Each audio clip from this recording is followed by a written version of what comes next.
மாந்தர்த்தம் உள்ளத்தனையதுயர்வு அப்படிங்கிறது திருவள்ளுவருடைய வாக்கு. இந்த தாமரை மலர் பாத்தீங்கன்னா குளமானது நீர் வற்றி ரொம்ப தண்ணியெல்லாம் வற்ற வற்ற பாத்தீங்கன்னா கடைசியில வந்து அது சேரும் சகதியுமாக இருக்கும். அதுல கூட அந்த மலர் வந்து ரொம்ப அழகா விஷயம் என்ன அப்படின்னா, ஒருபோதும் சேற்றை பூசிக்கொள்ளாது. மழை பொழிகின்ற பொழுது நீர் வரத்து அதிகமாக அதிகமாக குளத்துல நீருடைய மட்டம் அதிகமாகும். அப்ப என்ன ஆகணும், அந்த மலர் அந்த தண்ணியில மூழ்கி அழிந்து போயிடணும் இல்லையா? ஆனா அது அப்படி ஆகாது.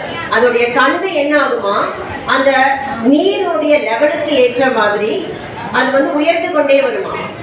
நீர் இப்படி இருக்குன்னா அந்த நீருக்கு மேல அந்த காம்பு இருக்குமா, அந்த காம்பினுடைய நுனியில அந்த மலரானது உயர்ந்து நல்ல அழகா பூத்து விடுக்காக இருக்குமா.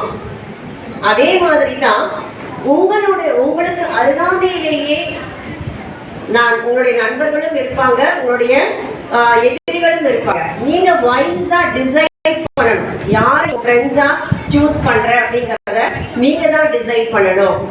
மாந்தர்த்தம் உள்ளத்தனையதுயர்வு அப்படின்னு சொல்றாரு திருவள்ளுவர். அப்படின்னா என்ன?